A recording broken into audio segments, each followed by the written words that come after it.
Engine 9, Engine 6, Queen 9, Squad 6, Rescue 12 and Chief 2.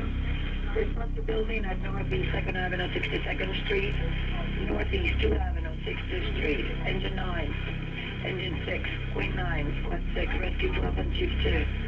Building, Northeast 2nd Avenue, 62nd Street, Tactical Channel, I-India, Engine 9. The closest call I've ever had on this job was Christmas night. Engine 9, responding, Engine 9. The bell rang for a house fire, which was down the street from Fire Station 9. Rescue 12, Chief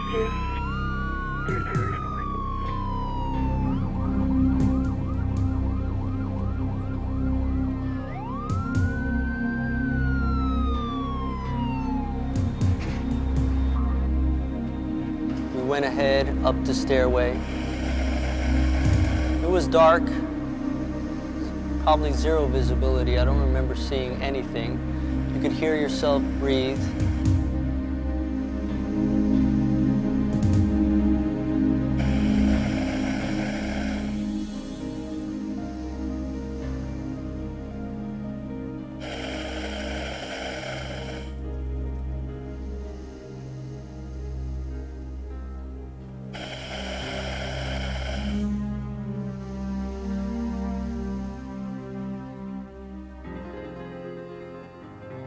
Although much of today's firefighting culture has changed since Edwin Porter's historic film, Life of an American Fireman, much also remains the same. 80% of the alarms are now medical runs, and the term fireman has been modified to firefighter to include women. But the goal of every fire department still remains as it was in 1902, to save lives. This is the story of a few firefighters in the city of Miami's Department of Fire Rescue, the busiest fire service in alarms per firefighter in the United States. It is a department that still retains many of the same traditions that captivated Edwin Porter at the turn of the century. His fascination with the call to duty in spite of the danger not only motivated Porter to make firemen the subject of the first modern film in history, it is still central to the firefighting culture nearly 100 years later.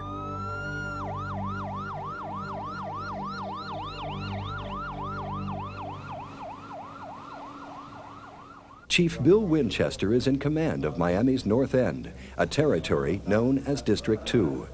Tonight, he has dropped by Station 12 during dinner time to talk to Lieutenant Hugo Rodriguez, a fire rescue officer. Hugo is helping the cook prepare dinner, while his regular partner, firefighter Iggy Carroll, is with a different crew on Rescue 12. It is Christmas night. Rescue 12, respond to person, gunshot, Northwest 91 Avenue, 36th Street. Rescue, you deal with patients that have all different types of communicable diseases, AIDS, tuberculosis, hepatitis, and we run the risk of catching that. I get a car, Iggy. Just get him up. I get a car. He says he was up by the bridge.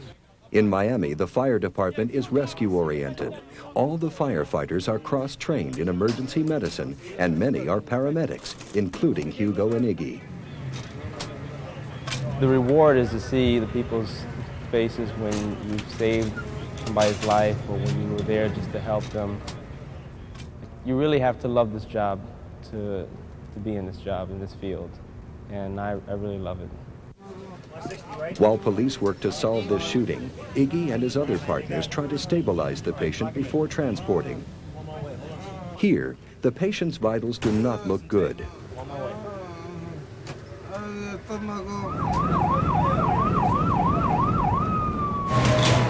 When Iggy returns, Hugo joins him on their regular truck, Rescue 12. Rescue 12, Bravo response, personal staff, Northwest 17th Avenue, 62nd Street.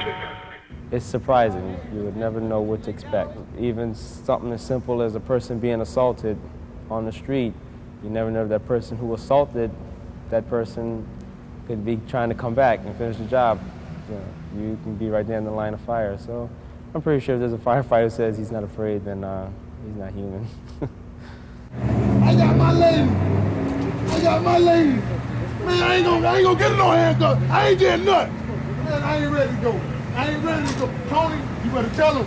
5, 4, 3, Man, let me go, please. Let's go, man. Get him there. Man, nigga, I don't need no ambulance. Fuck that. Fuck that. I don't need no ambulance, man. I don't need no ambulance. All right. See you later. Nigga, thank you.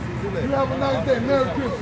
They get kind of crazy and they don't know what's going on, so you can't take that attitude that, you know, they're trying to assault you or just do harm to you purposely. Okay, man. We're gonna run you over to Jackson, all right? Oh, no. I don't like needles. All right. You know, I just bought bicycle for my kids, and I got 6 kids. Congratulations, man. That's a nice thing You know to do. what I'm saying? That's a nice thing to do. You're a good father. My little baby boy said he wanted one of them old tickle me ammo. I couldn't get it. Nobody could. Nobody I could. couldn't get it. Nobody You know, could. that hurt me for that. Don't worry, I couldn't either.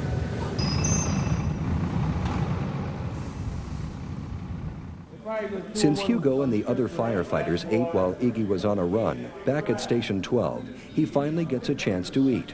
No, man, don't do that. Oh, man. I can't believe you just did that. How can you do that, man? What? How can you do that? Did you taste it without the bullseye? Oh, my God. Did you taste it without the bullseye? I had my dinner. Did you taste it without the bullseye? That's all he just did. How can you do that to that meal, man? He forgot the #1 rule of station life: never insult the cook's food by drowning it in steak sauce. Now it'll be funny if the bell rang. Rescue 12, from Bravo response, gunshot, unknown situation, Northwest 32nd Avenue, 36th Street, Northwest 32 Avenue, 36th Street. Tonight, the neighboring county rescue truck is already on the scene. They were in the area when the shooting occurred and are transporting the patient as a courtesy. We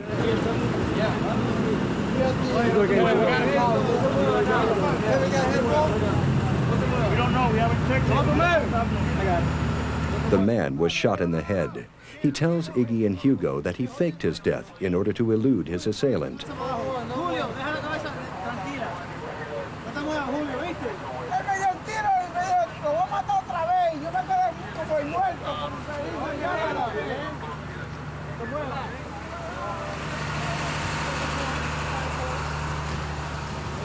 Merry Christmas.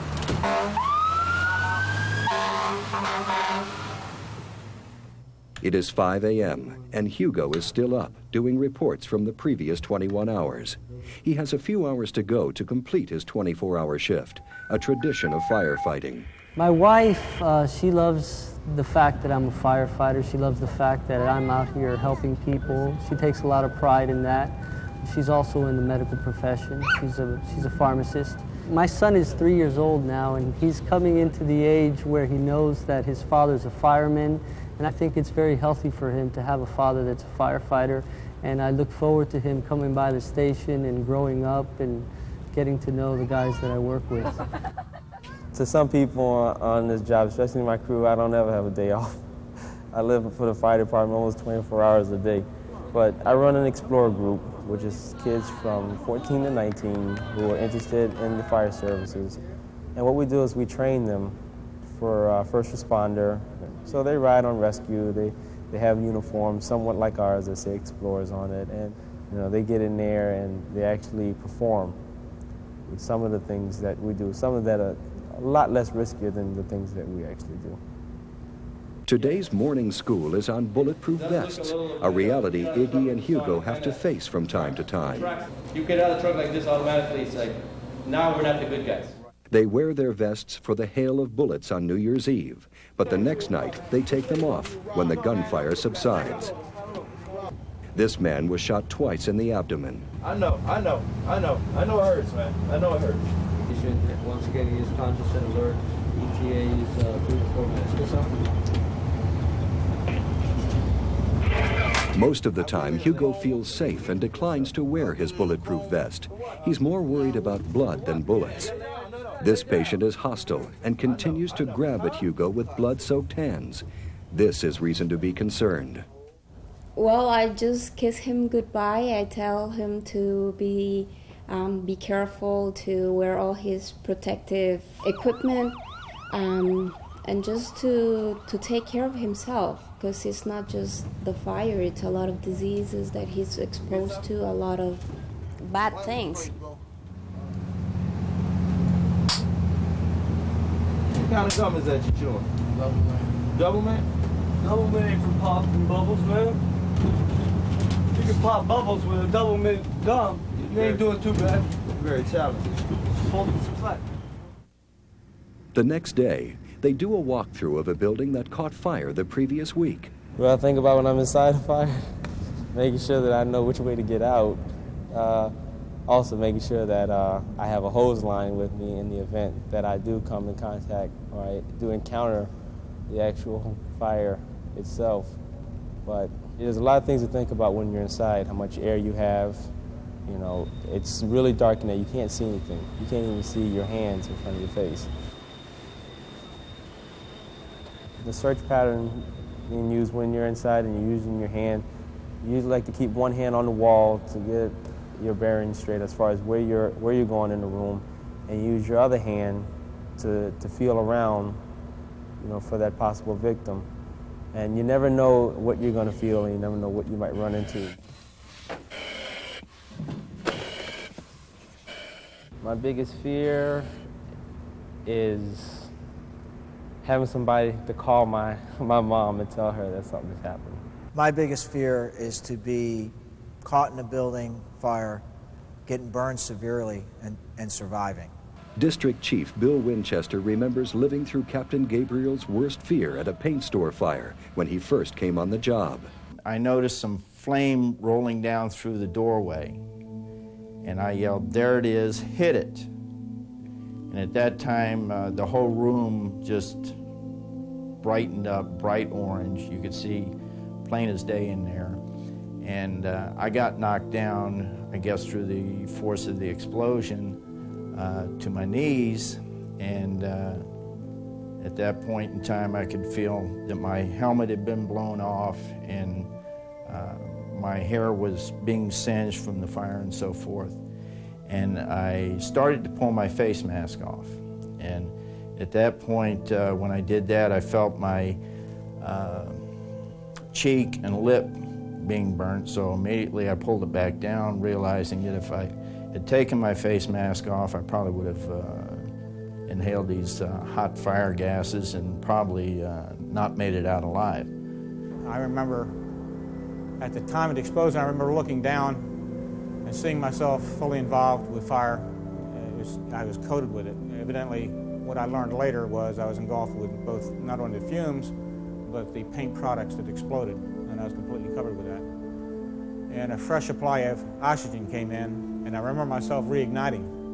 It was like somebody striking a match, and I felt myself being reignited. What I didn't realize is I was right at the door, or what used to be the door. Lou Kikasola suffered burns over 55% of his body, requiring weeks of painful tubbings, where his skin was removed daily. He underwent surgery for 5 years, and he remains a lieutenant on the job.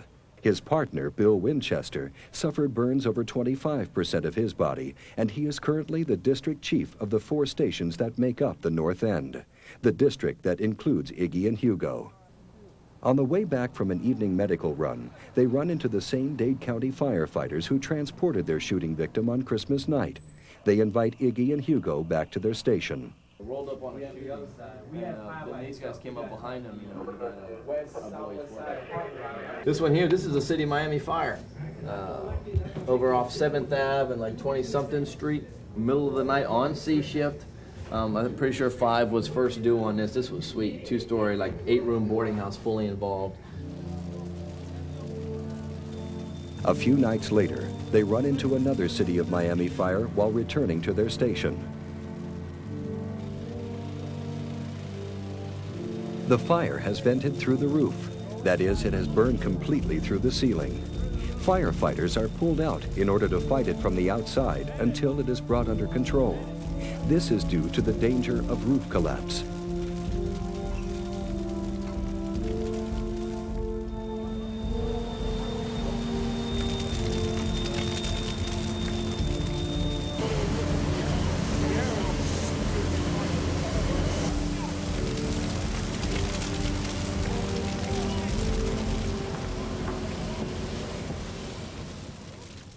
This firefighter was injured in a fall from a ladder, and the man holding his tank is Tom Parks.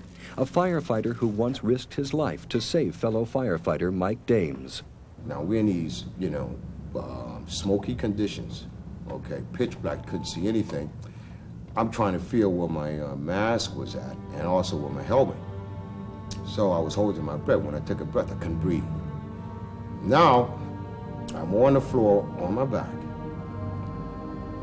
No face piece, nothing to breathe through, no helmet, debris falling on me, okay? Nobody could see me, okay, and I can't breathe. At that moment, I had a spiritual experience. And all of a sudden a voice came and said, Mike, I got you. I got you. Then all of a sudden, out of nowhere, Tommy was on top of me. So I went over and tried to free his face piece so that he could breathe. And I tried and tried, I couldn't get it free. It's not a standard procedure to take off your own face piece.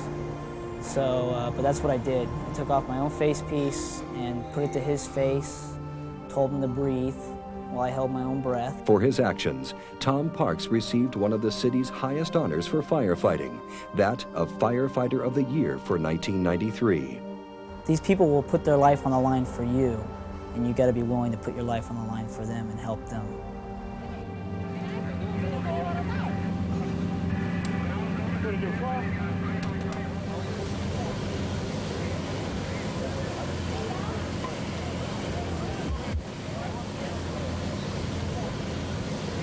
When the fire is nearly out, Tom Parks and Hugo gear up to put out the last smoldering embers, a process called overhaul.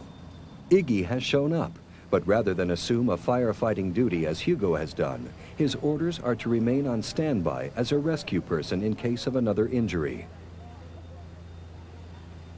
A few nights later, all of Miami Station 12 are invited back to the Dade County Fire Station for dinner. You guys on the line. Paramedics and the police, huh? Hydrant man. Who's the hydrant man? We don't have one. Who's the hose man? We don't have one either. It's rough at Man, my heart was going 100 miles an hour. Today we went to confined rescue school. We just had a building. And Jerry was the teacher, and he says, on a good crew, you'll have one tall guy, one strong guy, one smart guy, and one stupid guy. And he says, well, I'm a whole crew. He experienced the same thing, which makes me think that it was a flashover. It wasn't just where we were at in the building. He was somewhere else. When they're saying goodbye, Hugo tells them about last year's Christmas fire, a fire just a few blocks from neighboring Station 9.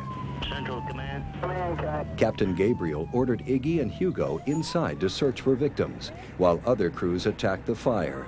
A lady was believed to be trapped inside. When we first entered that building on Christmas night, the first thing I thought of is pretty dark in here. You couldn't see anything. So as we made our way up the steps, one thing I was thinking about was, are we going to find this lady? When we got up to the top of the stairway, we couldn't move. There was a wall there, so we had to start following the wall. We went to the right, encountered another wall.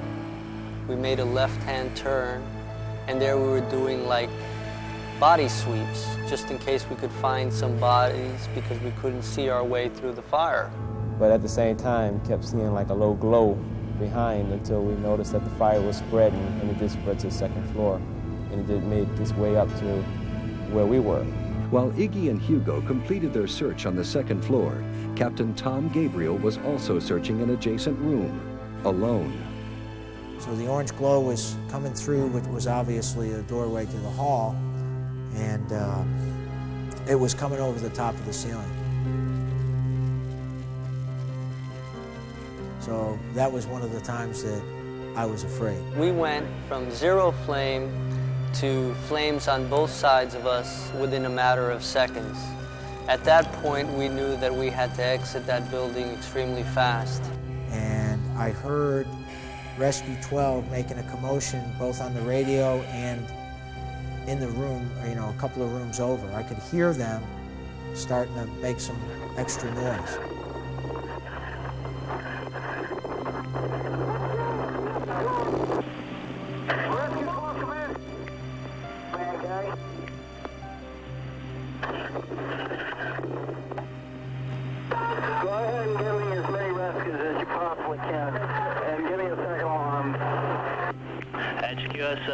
General alarm. And as I poked out the window and got further out the window, the fire was coming up on me.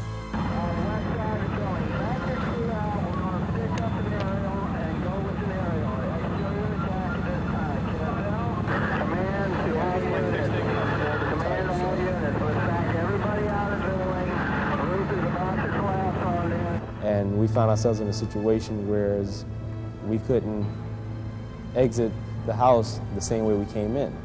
The one thing that was going through my mind is, how are we going to ever get out of here? We broke the window and asked for a ladder, and then we huddled under that window for a few seconds. At that time, it's like, I don't think we're going to make it because the room was filled with flames. Our helmets melted. We could barely tolerate the heat, but we knew we had to wait a few seconds till that ladder arrived. The firefighters on the floor heard his cries for help, telling him that, we were trapped, we couldn't get out. And at the time that he was jumping out, Lieutenant Rodriguez was jumping out, they had just put the ladder up, so he had just grabbed the ladder in time. And at the time that he was going out, I was following behind him, but didn't know the ladder was there. The only thing I was thinking about was, am I going to fall on top of him? So we jumped head first, jumped on the ladder, went down the ladder, and when we got to the ground, we gave each other a big hug. It was a nice Christmas present. Just as they got the ladder up, I got my feet on that ladder and got down. I saw Rescue 12 coming down, and at that point, I had a bigger panic because I thought maybe one of my crew members might still have been up there. So we looked for him, and he was immediately found in the back, fighting some fire. Later, the lady they were looking for was found safely outside. All 3 firefighters narrowly escaped a flashover which damaged their gear. Hugo's helmet had melted and some of Iggy's bunker gear had burned through.